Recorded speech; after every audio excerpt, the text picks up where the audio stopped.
जानते हैं आप। और जिस दिन ये जहन बदल जाएगा ये तख्ते पलट जाएंगे भाई साहब। देखो मैं ये इनकी बात से बिल्कुल एग्री करता हूँ और मैं खुद बोलता हूँ, जिस दिन स्कूल के बच्चे, जब आप स्कूल में जाते हो ना, स्कूल में पूछते हो बच्चों की आपकी एम इन लाइफ क्या है, कोई बोलता है डॉक्टर, कोई इंजीनियर, आपको कोई लीडर के लिए कोई नहीं बोलेगा कि मैं सरपंच बनना चाहता हूँ। जिस दिन स्कूल में बच्चों ने हाथ खड़े कर दिए ना कि सरपंच बनना चाहते हैं, एमएलए बनना चाहते हैं, उस दिन देश बदलने शुरू हो जाएगा। वार्ड का मेंबर जिसको हम बोलते हैं ना, कुछ भी नहीं है। वार्ड का हम बोलते हैं सबसे ज्यादा पावर। जब मैं डीडीसी था, मैं डीडीसी भी रहा, मेरे से ज्यादा पावरफुल वो पंच था। मुझे 70-72 लाख दो ब्लॉकों में था, बात समझना। एक पंचायत में 7 वार्ड होते, एक वार्ड के मेंबर को 60-70 लाख वार्ड, और वो हर घर को, हर फर्द को देता। मुझे देना पड़ता था 2 ब्लॉक में एक काम। वो हर फर्द को, गाँव में नहीं मोहल्ले में, एक बंदे को पैसा देते। वो है वार्ड का। हम बोलते हैं ये कौन सा इलेक्शन है? अरे 60 लाख वो बांटता था, मैं डीडीसी था, मैं 7 लाख बांटता। आप समझ रहे? हम एक छोटे मोटे इलेक्शन जान दो, ये किए छोटे नहीं। सरपंच जिसके बगल में केएस अफसर बैठे वो छोटा है, लेकिन आप जिसने पैसे की लत लगानी है वो तो सर पे 3000 में भी फिर करोड़ों में कमा लेते है ना। लोगों के जैब में ये है कि जिसके पास पैसा है वही लीडर बनेगा, और जिस पार्टी की हवा चल रही है वही लीडर बनेगा। तभी लोग जो है ना वो कहते पढ़ाई करो यार, छोटी मोटी नौकरी करके अपना परिवार पालो। हमें इन्होंने भाड़े पे रखा, वरना गाय अच्छी थी, दूध वो अच्छी देती थी, लेकिन अब आदत लगा ली, जब भाड़ा मिलेगा तभी देगी, वरना क्या पहले नहीं देती थी। भाड़ा कहाँ, अब भाड़े पे ले लिया। आज जम्मू की जनता सारी परेशान है। मैं 2 बार कंटोनमेंट का कारपोरेटर रखा हूँ, 9 साल टैक्सी यूनियन का प्रधान रहा हूँ, लेकिन बात यह है कि हमारे लोग आज भी दुखी है। क्यों? जब असेंबली होती है हमारे मुद्दे नहीं उठाता कोई मुद्दा, कोई नहीं उठाता। अब ये राजनीति भी बदलेंगे। देखो हम असेंबली में, गैलरी में पूरा सुनते हैं, असेंबली में चंद लोग आवाज उठाते हैं। अब मुद्दे उठाने नहीं है हमने, अब हल करने हैं। मुद्दों के लिए लड़ना है। नहीं, अब लड़ाई वाला काम छोड़, अब करने वाला। रामेश्वर जी, मेरा नाम सुजान सिंह है और आम आदमी पार्टी का मेंबर हूँ। मेरी एक आपसे रिक्वेस्ट है, आपको मौका मिले तो आज वो बात शेयर करना कीजिए। आज सुबह मैंने एक वीडियो देखी सर, उसमें 15 या 16 साल की बेटी है जो अपने इलाके में इंटरनेट को लेके रो रही है, किस्म की ना उसको, वो अपनी पहाड़ी जुबान में उसका जिक्र कर रही है, और साथ में ये बोल रही है कि जितनी भी आज तक सरकारें बनी, हमारे यहाँ नेटवर्क नहीं आता बनी वाले। अच्छा, वो खदर रोड में। हाँ, तो मैं आपसे हाथ जोड़ के निवेदन करूंगा सर, क्योंकि आप होने पहले मिल रहे हो। उधर सुनिए, है ना, उसका जो टावर जो है वो अप्रूव हो चुका है, उसकी आगे वो फिजिबिलिटी देख के चले गए हैं, उसका टेंडर हो गया है, और वो एरिया पता कैसे है, उसके बाद चंबा शुरू हो जाएगा। और मैं हिमाचल के साथ रखा हुआ करेंगे ना, मैं आज देखिए पता क्या है, मैंने सुबह वो न्यूज़ बिल्कुल आपने सही बोला, और वहाँ पे 6 घर चल गए, 6 घर। हाँ, वो जिक्र भी किया। हाँ, 6 घर चले। इससे पहले 2 घर चले, उनको मैंने अपनी सैलरी से 50-50 हजार रुपया भी दे दिया। तो 1 महीने की सैलरी 2 बंदों को मैंने डोनेट कर दी। अब बदकिस्मती ये है कि 2 बंदों को दी 6 और चल गई, तनख्वाह बची नहीं कोई। अब उनके लिए कहाँ से, मुझे लगा कि इसलिए तो हम बोलते हैं थोड़ी और हो, तो और बांटे लोगों को। ये बात आपके पास रखना जरूरी है, क्योंकि आप बिल्कुल मिल गए। देखो भाई साहब, ये सब कुछ हमें विरासत में मिला। टूटी हुई सड़कें, स्कूल खाली, हॉस्पिटल खाली, बेरोजगारी, ये विरासत में मिली है हमें। ये चीजें, इनको हमें सुधारना। इन्होंने हम पे एहसान दिया, हमने तुम्हें स्कूल खाली, और ये भी बताते हैं कि हमने दिया, जैसे घर का दिया, या तो घर के तो मानने की भाई दिया, कुछ खाली दिया, वो भी लोगों का। बिल्कुल सही बात। ये टैक्स का पैसा यूटिलाइज अच्छे से नहीं हुई। 2 एमएलए इनके अंदर है, महराज मलिक साहब है, और सामने जो एमएलए बनी है वो भी आए हैं। महराज साहब बड़ा लंबा अरसा हो गया आपको देखे हुए, चप्पल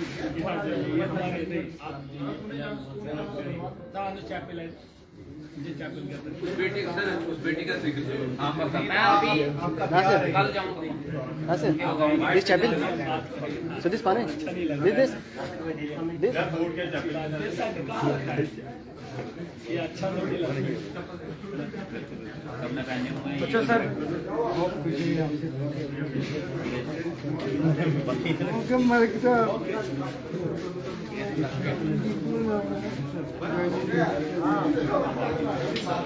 तो मेरे साथ यहाँ पे है और मेरे साथ कैसे आप पहले ये इनसे मुझे पहले आप मैं तो मिलता रहता हूँ इवेंट में मेरा सवाल ये है, बड़ा लंबा अर्सा हो गया आपको देखते हुए। देखिए मैंने लम्हे की बात की उस वक्त मैंने मेरे जुबान से जो लफ्ज़ आया था वो लम्हा था, क्योंकि उस लम्हे एक लम्हा था जिसने मुझे कैद किया था और जो वक्त मैंने बिताया था वो भी लम्हा था। जैसे हर एक लम्हा छोटा छोटा वो बीत जाता है, ख़त्म हो जाता है। अभी मैं पानी पी रहा हूँ, मिठास है थोड़ी सी ख़त्म हो गया, फिर से इसकी ज़रूरत है। तो ये जो लम्हा है ये हर इंसान की ज़िंदगी में, और एक लम्हे को जीने के लिए हम कभी कितना कुछ करते हैं, पैसा कमाएंगे, खाएंगे, किसके लिए? एक लम्हा, ज़िंदगी एक ही लम्हा, और उस लम्हे को अच्छे से जीना, इंसानियत के लिए जीना, मुझे लगता है सबसे बड़ी बात है। और उन लोगों को मुबारकबाद देना चाहूँगा जिनको ये खुशी थी कि हम महराज को जेल भेजेंगे। ये होता है ना, किसी का एक जिद होती है, किसी को नीचा दिखाना है तो उसे जेल की सलाखों के पीछे या उसकी जान से जान लेकर ही तसल्ली करते हैं। कुछ लोगों की ख्वाहिश थी नहीं हम इसको दिखाएंगे जेल में डाल के, लेकिन महराज जेल जब गया तब भी दिखा, जब बाहर निकला और ताकत से दिखा, लेकिन जिन लोगों ने डाला वो बड़े गुमनाम हो गए।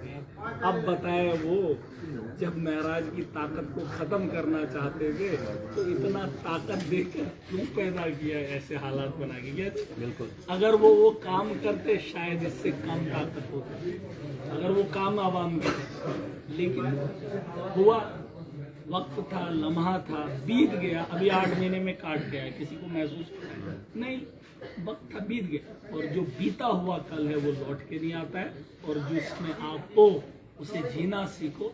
इंसानियत का धर्म सबसे बड़ा है, और हमारे भाई साहब हैं बड़े, और मुझे पूरी उम्मीद है असेंबली का सेशन फिर से चलेगा। हम एक कोशिश करेंगे, जैसे ये भी है भाई साहब, ये इंडिपेंडेंट है, हम एक ही, ये इंडिपेंडेंट है, पार्टी है, हम जब एक ही है तो क्या ही फर्क पड़ता है पार्टी है या इंडिपेंडेंट है। हम चाहते हैं कि जो वादे हमने आवाम के साथ इलेक्शन से पहले किए और हम वो कोशिश कर रहे हैं डिलीवर करने की, लेकिन जो बड़ी बड़ी पार्टियों के लोग हैं जो उन्होंने मैनिफेस्टो में लिखा वो तो बात ही नहीं कर रहे हैं उसकी। क्या जी भाई साहब, हम तब भी बोल रहे हैं, हमने जो वादा किया, मैं कह रहा हूँ सिस्टम में सुधार आना चाहिए, उन्होंने क्या क्या नहीं बोला वो तो कोई मुंह ही नहीं खोल रहा है। न भाजपा एक मेजोरिटी में है, एनसी मेजोरिटी में, कोई बात ही नहीं कर रहा है। अब जब वो लोग बात ही नहीं कर रहे मैनिफेस्टो की बात, अगर 2 लोग 4 लोग कुछ बात कर रहे हैं जम्मू कश्मीर के मुस्तकबिल के लिए, तो कहीं ना कहीं सियासत बदलती हुई आपको दिख रही होगी। मैं एक नहीं, पहले मैं डोडा का MLA था, जेल जाने से पहले, ऐसे तो मैं स्टेट का प्रेसिडेंट, अब स्टेट की नजरों में है और स्टेट पे नजर नहीं है। अब आने वाला कल हमारा है, हम अपना मुस्तकबिल खुद दिखेंगे। मेरे साहब, हमने एक बार एक पेपर पढ़ा था, उस पेपर में कुछ वकीलों के नाम थे, मुझे नहीं पता था ये प्रमोशन इनकी कैसे होती है, कुछ रिकमेंड करते हैं लोग वकीलों को ना, जो हाई कोर्ट के होते हैं, तो उनको उठा के जो है जज का ओहदा दे देते हैं। तो वो मैं पेपर में पढ़ रहा था, मुझे बड़ा ताज्जुब हुआ, फिर मैंने सोचा ये कौन लोग होते हैं, जो भी है, लेकिन उनको रिकमेंड किया जाता है। वैसे ही मैं भी वकील हूँ आवाम का, आज मैं वकील हूँ एज ए MLA। अगर आप देखेंगे क्या जी भाई साहब, आप भी वकील है, हम भी, लेकिन अब लोगों को मुझे रिकमेंड करना होगा, हम जज बनना चाहते हैं, हम उसके मुस्तहिक हैं, वो वाले जज नहीं हाई कोर्ट या वो उसके, आवाम के फैसले जहाँ से होते हैं। वकील हैं, कहाँ लड़ेंगे, इंसाफ कब होगा? क्या जी, हम तो बोल रहे हैं नहीं होगा, क्योंकि वकील का काम है लड़ना, फैसला किसका काम है? जज का, जब चाहे हो जाएगा। अब मैं चाहता हूँ, ये मेरी मंशा है, पता नहीं भाई साहब की क्या होगी, क्योंकि 8 महीने के बाद यही समझ में आया कि अब मुझे रिकमेंडेशन आवाम से चाहिए भाई साहब। मैं वही पूछ रहा हूँ कि मैं आज MLA डोडा से बात कर रहा हूँ या आने वाले MP से बात कर रहा हूँ? MP की बात नहीं, आप बताएं ना। देखिए, हमने 2014 में जब इलेक्शन लड़ा था असेंबली का, तब मेरी उम्र बहुत छोटी थी, तब हमारे इलाके के लोग MLA को उठा कर चलते थे। तब लोग बोलते थे ये बहुत बड़ा आदमी है। आज शक्ल से आपको कैसा लगा? आप सोचिए 2014 में मैं कैसा था। मेरे साथी आते थे, MLA साहब जिंदाबाद, वो ऐसे हल्के मिले थे। हमने वो रुझान पहले खत्म किया कि MLA होता।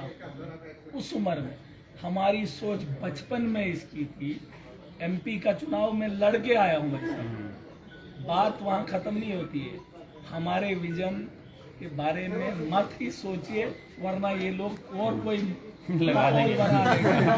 लेकिन इतनी बात क्लियर है, बात यहाँ खत्म नहीं होती, बात बढ़ेगी। मैंने आपको बोला रिकमेंडेशन आवाम से मुझे चाहिए और फैसले आवाम की बेहतरी के लिए होना तय है। और आज अगर यूटी है ना, यहाँ बड़े बड़े बातें हो रही है, LG है, चीफ मिनिस्टर है, मंत्रालय है। हमने दिल्ली की यूटी में रहकर भाई साहब, देखिए जो सच है वो मुझे, यूटी दिल्ली के अंदर भी थी। हमने 10 साल के अंदर बिजली फ्री थी, 24 घंटे दी, पानी फ्री दिया। पंजाब के अंदर हमारी सरकार है, हमने 300 यूनिट फ्री दिया। मुझे जम्मू कश्मीर के अंदर बिजली फ्री कर दी है, ये मेरा सपना है। मुझे यहाँ के बेहतर स्कूल बनाने हैं, ये मेरा सपना। और ये MLA से नहीं होगा भाई साहब। कि अगर जम्मू कश्मीर का मामला है तो ताकत आवाम के हाथ में है, ठप्पा लगाना पड़ेगा। रिकमेंडेशन के लिए अर्जी आएगी तो रिकमेंड करना पड़ेगा। और रही बात मेरे PSA की, उसका फैसला आवाम ने पहले दिया था जब मुझे चुन कर भेजा था। इससे बड़ी बात नहीं, वरना एक पागल आदमी को वोट देगा कोई? मिंदरी का इलेक्शन लड़ा है किसी ने? देता है कोई वोट? अरे वोट लेने के लिए दिलों को जीतना पड़ता है भाई साहब। हम तो खरीद सकते नहीं थे, सकते। इस दौर के अंदर आपको कोई बोले 1 किलोमीटर जाना है, आप चलेंगे? मेरे लिए, मैं जेल में जा रहा था, लोग 30-30, 40-40 किलोमीटर पूरी रात चलते गए। आपने देखा? मैंने तो आज ही देखा। आपने वीडियोस देखी? इस दौर के अंदर अगर लोगों की इतनी हमदर्दी, आप समझ सकते हैं कि मेरा PSA लगाना, जेल के अंदर जाना और उन लोगों का वो फैसला दिखाना कि महराज गलत है। मैं पब्लिक की सेफ्टी के लिए था। एक्ट उन्होंने मुझ पे लगा दिया जिनको लगाना था। एक्ट तो उन पे लगना था, लेकिन लगाया मुझ पे। अब देखते हैं, वक्त हमारा भी आएगा। वक्त किसी का गुलाम नहीं है, लम्हा है, उनका बीत जाएगा, हमारा आएगा।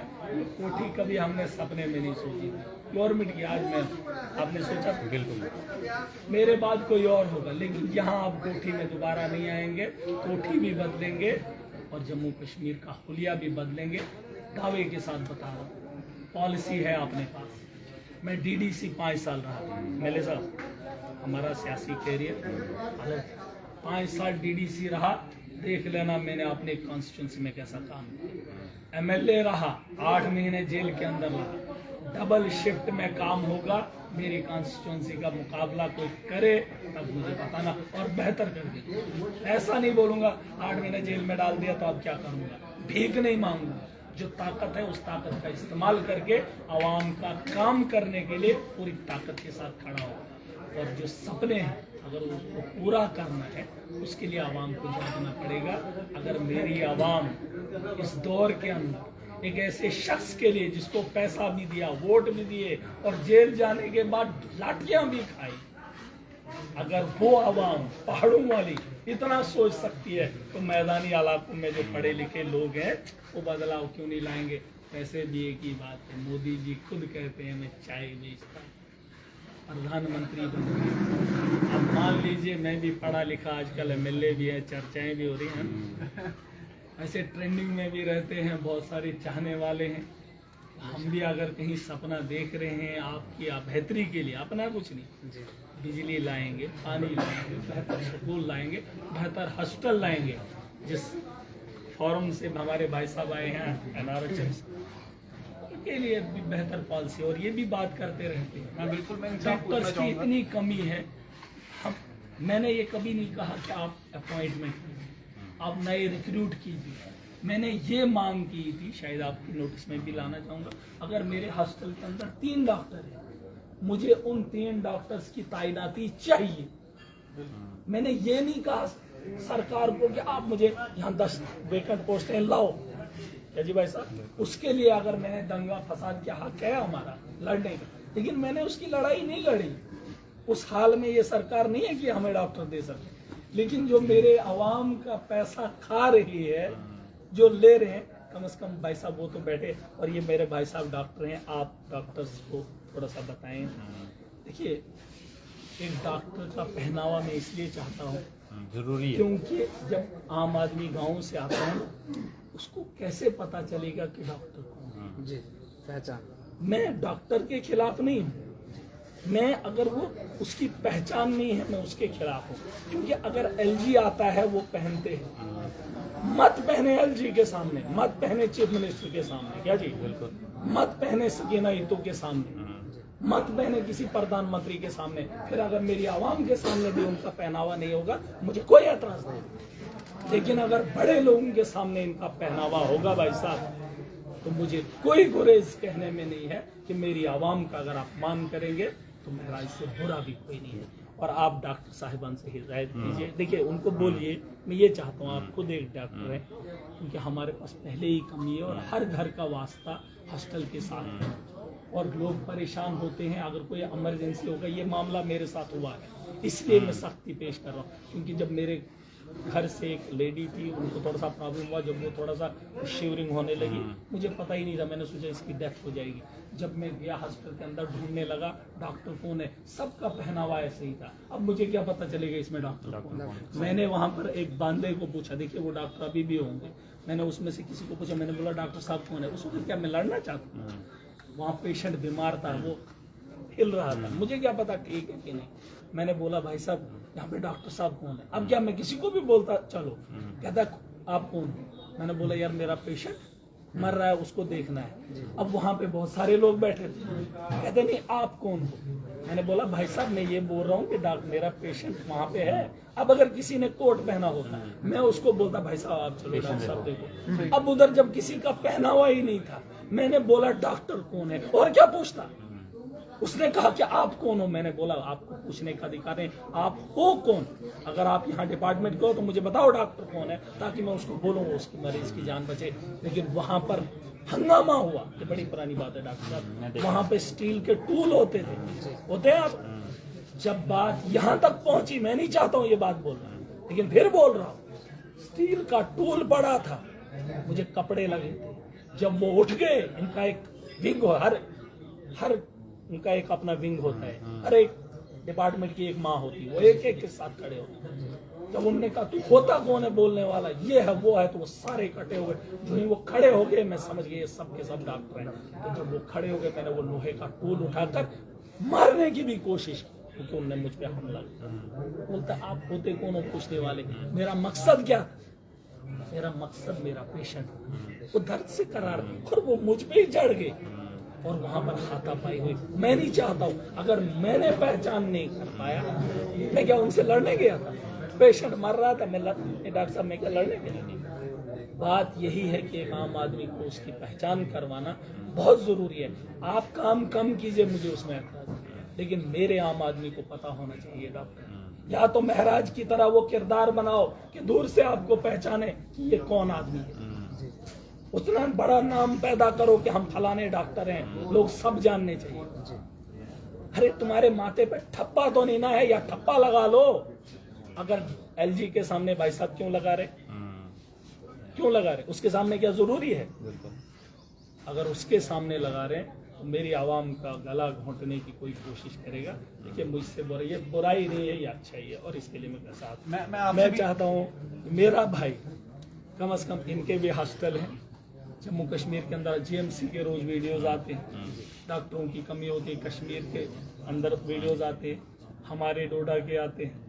मैं चाहता हूँ एज ए डॉक्टर, देखिए मैं किसी के खिलाफ नहीं डॉक्टर साहब, मैं हर एक आदमी, अगर मैं गरीब के दर्द के लिए इतना कर सकता हूँ, जेल जाना पसंद कर सकता हूँ, उसके लिए बड़ी बड़ी ताकतों से लड़ सकता हूँ, तो एक डॉक्टर का एहतराम नहीं कर सकता। मैं इंसानियत का एहतराम करता हूँ, लेकिन जब इंसानियत की हदें खत्म हो जाएंगे, मेरे गरीब को कीड़े मकोड़े समझने लगेंगे, तो उनकी किताबों की पढ़ाई में नहीं मानता। मैं आपसे पूछना चाहूंगा, क्या चीज खींच के लाई आपको आज महराज के पास? हम तो भाई है, नहीं, हाँ, कुछ तो होगा भाई, हमारे भाई हैं, हम भाई हैं। और अब अभी जब हम एमएलए बने थे तब से हम बैठते भी इकट्ठे हैं असेंबली में, देखना हमारा बेंच भी साथ होता है, इधर भी रहते साथ में हैं, तो ये घर का रिश्ता है। यहाँ एमएलए वाली बात नहीं है, यहाँ घर की बात है। और मैं मुबारकबाद देना चाहूँगा सभी को, पूरे, मैं सिर्फ डोडा को नहीं, पूरे जम्मू कश्मीर के अवाम को मुबारकबाद देना चाहता हूँ, जिनके दिल में महराज जी बसे हुए हैं और जिनको इंतज़ार था उनका इंतज़ार ख़त्म हुआ। महराज जी बाहर आ चुके हैं और अब उम्मीद है कि जिस तरीके से आवाज़ उठाते रहे हैं लोगों के लिए, आगे भी उठाएंगे और मिलके काम करेंगे, बेहतरी के लिए काम करेंगे। मैं एक चीज़ जानता हूँ, देखिए मुझे महराज जी को, मैं बाकी जितने भी असेंबली में एमएलएज हैं उन सबसे 2% ज़्यादा ही जानता हूँ मैं महराज जी को। दिल का साफ इंसान है, साफ सुथरा इंसान है। जो दिल में होगा वो जुबान पे होगा। वो सियासतदान नहीं कि दिल में जहर रखेंगे और मुंह पे मिठाई बांटेंगे, वैसा नहीं है। दिल में जहर होगा तो मुंह में भी, जुबान से भी जहर ही निकलेगा। अगर दिल में कोई गिले शिकवे होंगे तो वो जुबान पे आएंगे। और सच्चे और ईमानदार इंसान की यही पहचान होती है। इन्होंने हमेशा अपने अवाम की बात की, अवाम के लिए लड़े, अवाम के हक के लिए आगे आए और जिसका नतीजा आपने देख लिया इनको क्या मिला। लेकिन मैं बीजेपी वालों को आज शुक्रिया अदा जरूर करना चाहूँगा। शुक्रिया अदा ये इस बात का कि जो लीडरशिप का मुकाम इन्होंने 2 साल में पाना था वो इन्होंने 8 महीने में पा लिया। जो जितना लगना था उन्होंने बड़ी जल्दी कर दिया। बड़ी जल्दी उन्होंने पूरे जम्मू कश्मीर का नहीं, पूरे हिंदुस्तान का एक चेहरा बना के उन्होंने दे दिया पूरे इंडिया को। तो अगर ऐसे ही बीजेपी करती रही तो आने वाले और पता नहीं कितने लीडर तैयार करके देंगी। ये महराज मलिक की एक सोच है। मैंने तभी तो वो चीज हाँ, कही कि ये मैं एक सोच है। एमएलए से बात कर रहा हूँ कि आने वाले एमपी से बात कर रहा देखिए, हूँ। ये एमपी भी हो सकते हैं, ये प्रधानमंत्री भी हो सकते हैं, ये सीएम भी हो सकते हैं, क्योंकि ये जनता के साथ जुड़े हुए नेता है। जब तक जो इंसान जनता के साथ जुड़ा है, जनता उसको कहीं पे भी पहुंचा सकती है। लेकिन जरूरत है जनता के साथ बैठो, सिर्फ वोट लेने के लिए नहीं। उनके दुख में, उनके दर्द में, उनकी तकलीफ में उनके साथ चलो, उनके साथ लड़ो। और जो ये आवाज उठाते हैं हम उसकी कदर करते हैं। और आने वाले असेंबली में आप फिर महराज को उसी तरह से शेर की तरह दहाड़ते हुए सुनेंगे। मैं मुबारकबाद फिर से देना चाहूँगा और खासकर डोडा के लोगों को जरूर देना चाहूँगा। और आप मेरा बनी डोडा से लगता है। और जब ये श्रीनगर वाला रूट बंद हो गया था बरसात की वजह से, सारी डोडा की ट्रैफिक बनी से होके जाती थी। तो आप ही उधर से, हाँ, आपको भी मेरे से उधर से लेके गए थे डॉक्टर साहब, वो तो स्टेटमेंट मैंने मैं आपके आपको बताता हूँ। जब वो रूट बंद हो गया, डोडा से वहां जाते थे, तो एक बार क्या हो गया, मैं गाड़ी लेके जा रहा था तो उधर से डोडा की कोई गाड़ी आ रही थी, वो मुर्गों वाली गाड़ी थी, वो पठानकोट जा रहा था। वो वापस मुड़ा और मेरी गाड़ी का पीछा करने लगा। हमने ध्यान नहीं दिया, मेरी सिक्योरिटी वाला बोलने लगा कोई एक गाड़ी वाला ये गया था डोडा का, ये वापस आ रहा है। मैंने कहा कुछ होगा काम इसको। मैंने कहा ये मेरा तो जान पहचान वाला है नहीं। फिर दोबारा ध्यान दिया तो वो आ रहा है और हार्न बजा रहा है। मैंने कहा रोको, कुछ काम है, पता नहीं। आया, उसको लगा कि महराज है, गाड़ी सेम है ना, उन्होंने कहा तो महराज है। अंदर देखा, मैंने कहा यार टेंशन। और वो रोया, वो वहां पे रोया, वहां पे खड़ा हो गया, वो मुर्गे वाला रोया महराज के लिए। कहते मैंने सोचा कि हमारा एमएलए है। मैंने कहा टेंशन नहीं लो, ऊपर वाला उनको भी लाएगा। ये प्यार था बिल्कुल। और ये जनता की आवाज है और ये जनता की आवाज उठनी चाहिए और सारे लोगों को मिलके इस आवाज को खत्म नहीं होने देना चाहिए। नहीं, सिर्फ आपको पार्टी के वर्कर चापलूस और चापलूसी करने वाले ही सोसाइटी में रह जाएंगे। और आपने एक बात की, आखिरी बात, डॉक्टर साहब हाँ, बैठे हैं। वो डॉक्टर वाली बात। नहीं, हाँ। मैं ये कह रहा था कि पिछले दिनों में देख रहा था टीवी में कि उन लोगों की वो कुछ दिनों की सैलरी काट रहे थे, हाँ, डॉक्टरों की उसमें वो बड़ा प्रोटेस्ट कर रहे थे। मैं कह रहा हूँ वो 1 दिन या 2 दिन की सैलरी के लिए प्रोटेस्ट कर रहे हैं ना, मैं तो चाहता हूँ कि उनको ज़्यादा से ज़्यादा तनख्वाह मिले। अगर वो 2 दिन के लिए लड़ रहे हैं, उनको अगर 10,000 है 20,000 होने दो, डबल कर दो। मैं ये नहीं कह रहा हूँ कि अगर मैं अपने लिए एमएलए होने के लिए 5 लाख मांग रहा हूँ, 3 लाख क्या जी, तो मैं डॉक्टर के लिए ये नहीं कहूँगा कि इसकी सैलरी काटो। लेकिन डॉक्टर साहब ये बात मानिए, अगर उसको अपनी सैलरी कटने का इतना दर्द हो रहा है तो सोचो अगर वो उसी सैलरी को लेकर आवाम का दुख नहीं समझ रहा है तो मुझे कितना दुख होगा, मुझे कितना दुख होगा। मैं उनके साथ शाना बशाना हूँ, एनआरएचएम हो या नए डॉक्टर्स लाने हो या कुछ भी है इशू, चाहे वो एजुकेशन के रिलेटेड है, हेल्थ के रिलेटेड है, रिक्रूटमेंट के रिलेटेड है या किसी की जॉब पॉलिसी के रिलेटेड है, बाई गार्ड करके कहता हूँ मैं हर आदमी का मुस्तकबिल सिक्योर देखना चाहता हूँ। बेहतर, ये मेरा अपना मानना है। मैंने कहा जज होता तो फैसले करते देर नहीं करते, क्योंकि हम उस पार्टी के साथ हैं, उस सोच के साथ हैं जिसने दिल्ली के अंदर 5 साल बिजली फ्री दी, टंके की चोट पे कहता। दिल्ली के अंदर हमने सबसे बेहतर हॉस्टल बनाए, अमेरिका देखने आए। दिल्ली के अंदर हमने एक बेहतरीन गवर्नमेंट स्कूल घर बनाए, दुनिया देखने आए। अब उसको शीश महल बोल के जेल डाल दिया, वो बोल के डाल दिया, शराब के। अब आपको भी देखने के लिए पूरी दुनिया आएगी, अमेरिका भी आएगा आपको अब देखने। नहीं, मैं ये चाहता हूँ कि बदलाव आए हाँ, सर। बिल्कुल। अब डॉक्टरों से गुजारिश करें, आपके जो मुद्दे हैं मैं उठाऊंगा, आप उठाएंगे, आप तो डॉक्टर भी, लेकिन ये जो यूनिफॉर्म वाला है, देखिए कम ये से कम यूनिफॉर्म हाँ, ये मैं इसका पूरे तो- मेडिकल डिपार्टमेंट के सभी लोगों से बोलना चाहूँगा, ये पहनना एक इज्जत की बात है। बड़ी मुश्किल से मिलता है ये एप्रन, ये कोई छोटी मोटी चीज है, इसमें पहनने में शर्म किस बात की? पहनिए, बड़ी ईमानदारी से कमाई हुई चीज है ये, लोग तरसते हैं इस एप्रन के लिए। मजेदार बात बताऊं, जब मैं कॉलेज में यूनिवर्सिटी में पढ़ता था, अब क्या ही बताऊं, ये बताने वाली बात नहीं, हमें घर से दिए जाते थे छुट्टी 10 रुपए के होते थे या 15 के, 2.5 रुपए तब किराया होता था, मेटाडोर का स्टूडेंट होते थे। ये डॉक्टर लोग जब आते थे ना, डॉक्टर बाई गार्ड करके, अभी पढ़ रहे होते थे, कोट ऐसे डालते थे, ऐसे गाड़ी में आते थे, मैं चढ़ा हूँ गाड़ियों में, ऐसे आते थे। हम होते थे कोई आर्ट्स का स्टूडेंट, हम शर्माते थे, हमें होता था बैग, लेकिन जब डॉक्टर किसी को इधर गर्मी में बाई गार्ड, जब